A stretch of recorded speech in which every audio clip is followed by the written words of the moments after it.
শুভ দুপুর বন্ধুরা, আমার সকল বন্ধুকে জানাই শুভ দুপুরের শুভেচ্ছা ও শুভকামনা।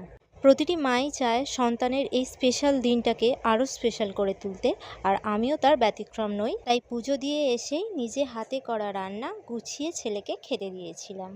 পাপাকে একে একে সবাই আশীর্বাদ করে নিক, আর সেই ফাঁকে আমি তোমাদের সাথে লাঞ্চের মেনুটা শেয়ার করে নিই। লাঞ্চ মেনুতে ছিল সাদা ভাত, 5 রকম ভাজা, ভাজার মধ্যে রেখেছিলাম পটল ভাজা, কুমড়ো ভাজা, কাঁকরোল ভাজা, আলু ভাজা, বেগুন ভাজা। ছিল মাছের মাথা দিয়ে ভেজ ডাল, কাতলা মাছের কালিয়া, পটল চিংড়ি, চাটনি, পাঁপড় আর 5 রকম মিষ্টি। তোমাদের মনে হতেই পারে যে দিদিভাই কেন পায়েস করে দেয়নি। আমার বাড়ির বড়রা আমাকে বারণ করেছে যে সন্তানের 5 বছর না হওয়া পর্যন্ত পায়েস করে জন্মদিনের দিন দিতে নেই। তাই আমিও বড়দের কথা অমান্য করিনি, আমিও পায়েসটা করে দিইনি।